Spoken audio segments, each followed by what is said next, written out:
Hola, hoy voy a platicar con ustedes y compartir algunas recomendaciones en torno a la Luna por los 50 años del alunizaje. Quiero comenzar con algunos libros que podrían ser como una piedra de toque para hablar de la Luna. Estos que son unos libros muy bellos y que son también esenciales para tratar de entender cualquier cosa que tenga que estar vinculada con lo humano, es el Diccionario Ilustrado de los Monstruos, el diccionario de símbolos de Juan Eduardo Cirlot, de Ediciones Ciruela, y este otro que tengo por acá, ya lo extraía acá, símbolos, diccionario de símbolos de Hans Biedermann.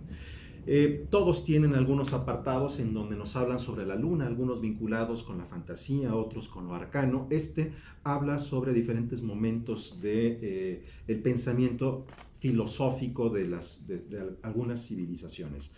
Tomo por ejemplo un fragmento. Teófilo de Antioquía del siglo II después de Cristo veía en el sol y la luna símbolos dualísticos como portadores e imágenes de un gran misterio. El sol es la imagen de Dios, la luna la imagen del hombre, el cual recibe la luz del sol. Tomo esto como referencia porque estamos hablando del mundo clásico, que es el origen de la cultura occidental, pero esta visión, por decirlo así, pasiva, receptora de luz, de parte de la luna también era vista en Oriente.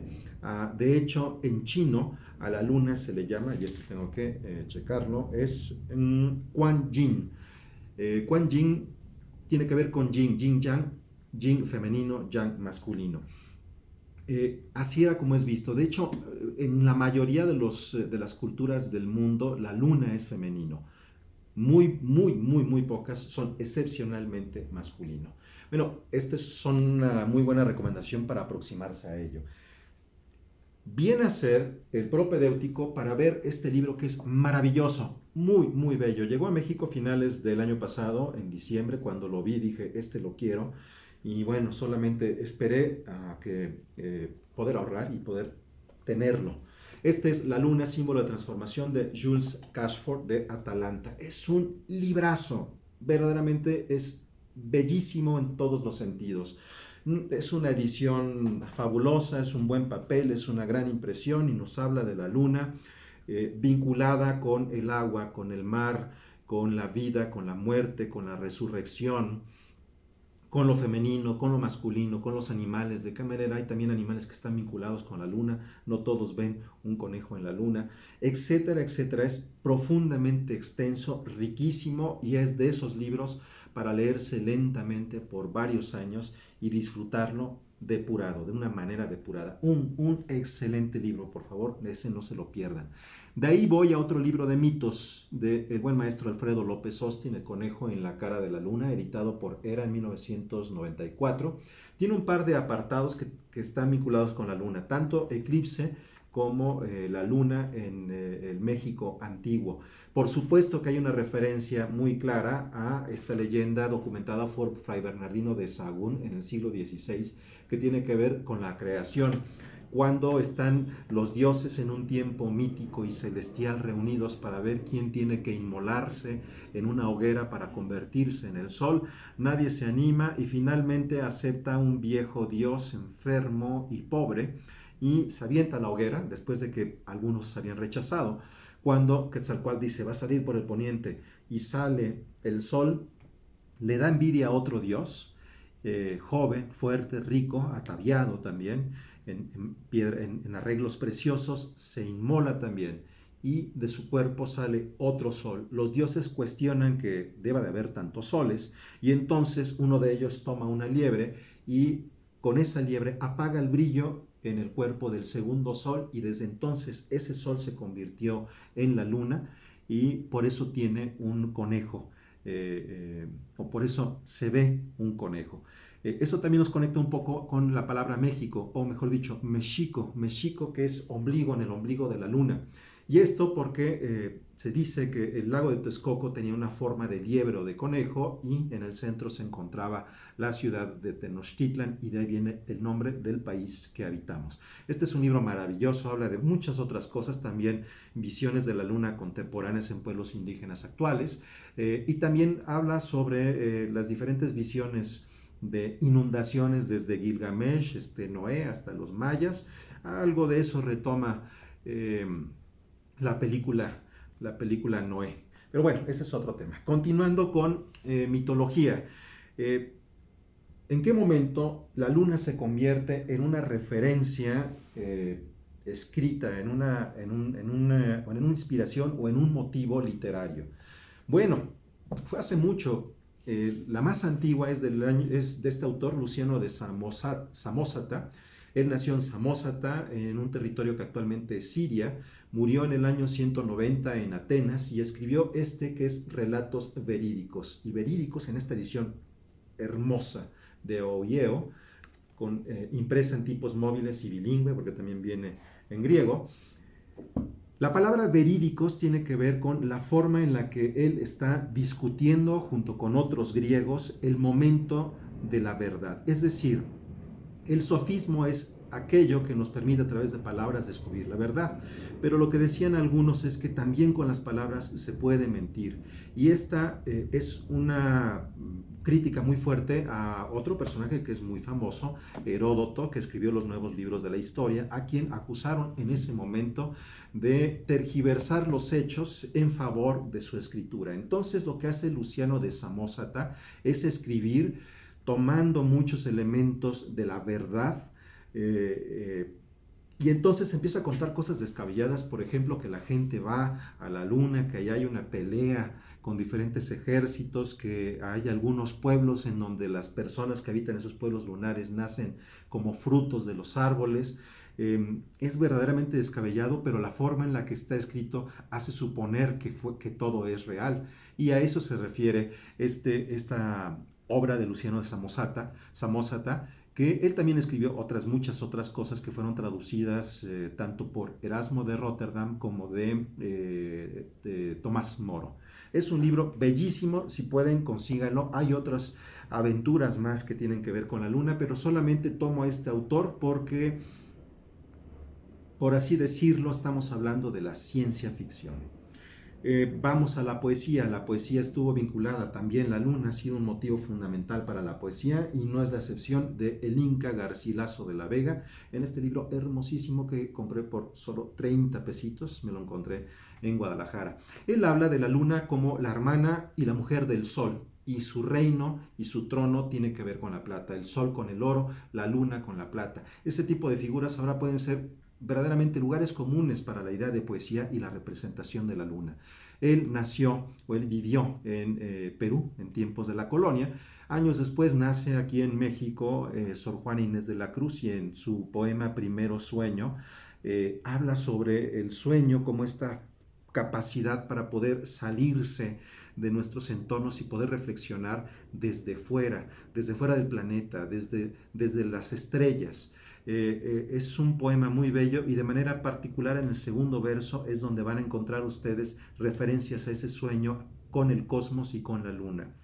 Eh, Esto no fue accidental, porque ya Johannes Kepler, destacado astrónomo que todo el mundo conocemos, no solamente habló sobre las 3 leyes del movimiento de los planetas, él es el que dice que es una elipsis en torno al Sol, sino también escribe un relato de ficción, Somnia, que nunca publicó, y que habla de un islandés que junto con su madre, a través de pólvora, pócimas y magia, logran viajar hacia la luna y tienen que protegerse muy bien para que su cuerpo y sus nalgas no se separen, tienen que ponerse una esponja húmeda en la boca y en la nariz para poder respirar, y así finalmente llegar a la luna y conocer y vincularse a los pueblos y a los habitantes de la luna.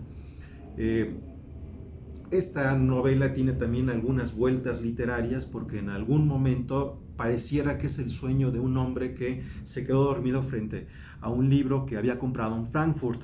¿Por qué Frankfurt? Bueno, recordarán que Gutenberg fue uno de los primeros impresores, y Frankfurt fue uno de los puntos en donde se encontraban esos primeros impresores e intercambiaban libros. Por ello, desde el siglo XV hasta la actualidad, es que Frankfurt es un punto fundamental para los libros, para los derechos y para las ediciones. Ahí está la Feria del Libro de Frankfurt, que es la más grande del mundo, y ese es su origen. Entonces tomo esto porque es la referencia que nos pone Johannes Kepler, de que se queda dormido frente a ese libro que compró en Frankfurt. No les cuento más de la historia, únicamente estos dos elementos, y no les estoy matando tampoco el disfrute cuando la tengan en sus manos. Lo que ocurre con esto es que cuando fue descubierto el borrador, de inmediato se acusó a Kepler de que era su madre el personaje de esa novela y que era una bruja. La encerraron a cárcel, la quisieron quemar en la hoguera. No lo hicieron porque Johannes Kepler era el matemático imperial de la corte de Rodolfo II. Entonces, bueno, pudo sacarla. Su madre murió 6 meses después, pero la pudo sacar y nunca publicó el libro. Fue su hijo, que creo que se llamaba Ludwig Kepler, que publica el libro de Johannes como unos 4 o 6 años después de su muerte, y así es como lo conocemos. También es un libro, creo, muy, muy, muy importante y fundamental de un científico que utilizó la ficción para pensar cómo llegar a la luna. De ahí nos vamos a otra cosa. Nos vamos a Julio Verne, por supuesto, que junto con H.G. Wells escriben en el mismo periodo Viajes hacia la Luna, pero es el de Verne que inspira y lo tenemos más en referencia a partir de que Georges Méliès, un mago de circo, crea la película Viaje a la Luna, una película silente. Méliès es un tipazo, tienen que leer sobre él y ver sus películas. Él era un mago de circo, entonces tenía muchos efectos mecánicos que cuando llega el cinematógrafo le impresiona las posibilidades que encuentra en él y genera los primeros efectos visuales. A él le debemos una cantidad enorme del imaginario ficticio del cine. Él crea estas películas que además los negativos los ilumina cuadro por cuadro, originalmente eran a color, y lo que les estoy compartiendo es una edición de esa película restaurada y remasterizada junto con una nueva banda sonora hecha por la banda francesa Air. Muy, muy bonito. Si quieren saber más de Georges Méliès, les recomiendo este libro, Méliès, el alquimista de la luz, del investigador Daniel González Dueñas, un gran investigador, Daniel, un tipazo además. Este libro fue publicado por el IMCINE y el CONACULTA hace unos 15 años más o menos. Fue presentado allí en la Cineteca.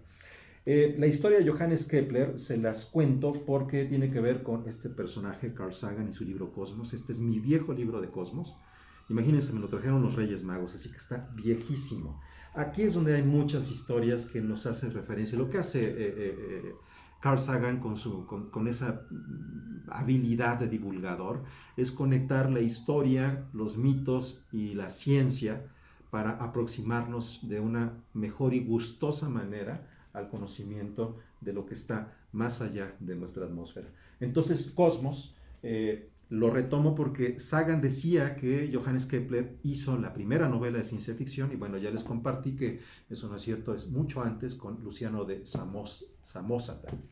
De allí nos vamos a otro elemento que nos vincula con literatura y con cine.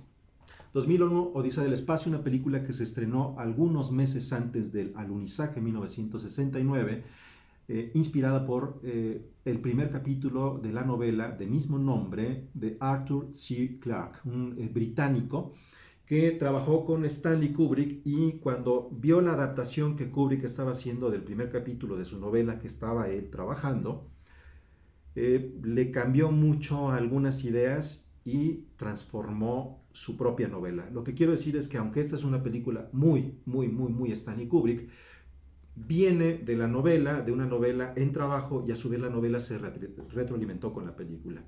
La película, si bien no habla exactamente de la luna, ocurre cuando el alunizaje y nos confronta, digamos que es la mayoría de edad del cine de ciencia ficción, nos confronta con reflexiones filosóficas sobre el ser hombre, el ser humano, el origen y el destino. En 1900, y además nos regaló una nueva forma de entender el silencio espacial a partir de la obertura de Así hablaba Zaratustra de Richard Strauss. Bueno, hubo algo que después se consideró que era la respuesta soviética, y es un peliculón, se lo súper recomiendo. Solaris, de Andrei Tarkovsky. Esta es una gran película que no habla de la luna, pero nos confronta, igual que Kubrick, a otra forma de vernos a nosotros mismos como seres humanos en el espacio. Es decir, si nosotros somos una persona en casa con madre y padre, ¿qué pasa cuando salimos de casa? Nos confrontamos con nosotros mismos. ¿Y qué pasa cuando solos vivimos en otro país que tiene otra lengua, otro idioma, otras costumbres? Nos volvemos a confrontar con nosotros mismos. ¿Qué pasa si entonces salimos de la Tierra? Son preguntas fundamentales para el arte. En este bello libro de Leonardo García Tsao dedicado a Andrei Tarkovsky y que sacaron en los años 90 junto con la colección en VHS de Tarkovsky, hay algunas anotaciones sobre esta película Solaris y que quiero compartir porque tiene que ver con ello que los estoy diciendo. Solaris fue la primera película de Tarkovsky difundida ampliamente en el mundo. Eso se debió a que quizá fue catalogada como una película de ciencia ficción. Repetidas veces se le consideró como la respuesta a 2001 Odisea del Espacio. En tal catalogación influyó también el hecho de que estuviera basada en una novela de Stanislav Lem, un gran escritor, Stanislav Lem. Él tiene también su novela Solaris, sobre la cual está inspirada la película de Tarkovsky. La pueden encontrar en español en Impedimenta, es un poco cara, pero también es una gran obra. No obstante, Tarkovsky rechazó ese concepto porque decía, por principio, estar cercano a cualquier cine de géneros. Nunca pienso en términos de géneros, afirmaba. El cine es un arte complejo, un arte profundamente poético. No necesita ningún esquema que violente sus posibilidades. Bueno, cuando Andrei Tarkovsky hace esta adaptación, a Stanislav Lem no le gusta porque él sí estaba pensando su novela como de ciencia ficción y Tarkovsky lo está llevando a un terreno filosófico. Entonces, Stanislav Lem amenazó con quitar de los créditos su nombre. Al final, bueno, ahí hubo un estira y afloja. Y no quedó exactamente como él quería, pero tampoco quedó tan lejano de la obra de Stanislav Lem. Al margen de todos sus elementos genéricos, el tema de Solaris era para Tarkovsky una visión, una búsqueda del conocimiento, la infinita búsqueda del conocimiento del hombre. Entonces, véala, por favor, también tiene un vínculo muy especial con la época, con el momento, con todo lo que estaba rodeando a la humanidad en esa carrera espacial. Hay una versión, está bien, digamos que esto es como para un público un poco más amplio. Hay una versión de Solaris que muchos años después hizo Steven Soderbergh con George Clooney. También está bien, si pueden ver la otra es infinitamente mejor. Bueno, el conocimiento científico también detonó que Carl Sagan hiciera una obra de ficción que es Contacto, y esto es tratando de establecer vínculo. Si ya sabemos que podemos salir de la Tierra, entonces vamos a ver si es posible encontrar vida. Hay una versión cinematográfica también de esta novela. ¿Qué es lo que ocurre con esa época? Bueno, aquí también está este libro maravilloso de Tarkovsky que tiene algunas de las imágenes de ese rodaje Solaris. Este es un libro muy bello, muy bello. Se trata de fotografías, polaroids, stills de rodaje de las obras de Andrei Tarkovsky. En esa época influyó tanto que también llegó a la música.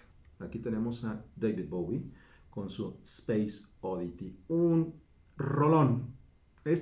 No es su primer disco, es su primer disco famoso, pues, porque él grabó algunas obras que no fueron muy famosas y después las canciones de esos primeros discos las regrabó ya en los años 90. En Space Oddity habla toda una fantasía con un personaje que es el mayor Tom y qué es lo que pasa cuando él sale del planeta Tierra. Sale del planeta Tierra y dice... Planet Earth is blue and there's nothing I can do. El planeta Tierra es azul, triste y no hay nada que hacer. Y entonces el mayor Tom está pensando seriamente en no volver al planeta Tierra. Eso lo hace en 1969 y mucho tiempo después, en 1984, en su disco Scary Monster, continúa la historia del mayor Tom en la canción... ¿cuál es? Ashes to Ashes, cenizas a las cenizas. Ahí si quieren escucharlo, ahí van a encontrar la historia del mayor Tom mucho tiempo después de que se fue de la Tierra. Si para David Bowie está esta crisis de la humanidad frente al espacio, en 1972 Pink Floyd saca El lado oscuro de la luna, con esta bella, bella e icónica portada de Tom Storgerson, en donde el lado oscuro de la luna es una metáfora de la locura. Con eso me voy a este libro, Luna, de editorial Lundberg, que lo que hace es una selección de todas las fotografías tomadas en las diferentes misiones espaciales. Todas las misiones espaciales, desde, a ver, acá lo tengo, desde el Apolo 1, 7, 8, 9, 10, 11, 12, 13, 14, 15, 16 y 17. Son fotografías de los astronautas en estas misiones y todo tiene que ver con la Luna. El libro es muy, muy bello y aunque no tiene palabras, no tiene letras, únicamente son fotografías. Después de todo esto que les he contado, después de todo esto, miren, es una imagen de la familia que dejaron por allá los astronautas. De todo esto que les he contado, cuando revisamos los mitos, cuando escuchamos las músicas, cuando vemos las poesías y después nos encontramos con estas imágenes, ¡wow! La verdad es que saben absolutamente a otra cosa. Creo que hasta aquí llego con algunas de las recomendaciones de Luna y espero vernos pronto en la próxima ocasión. Chao.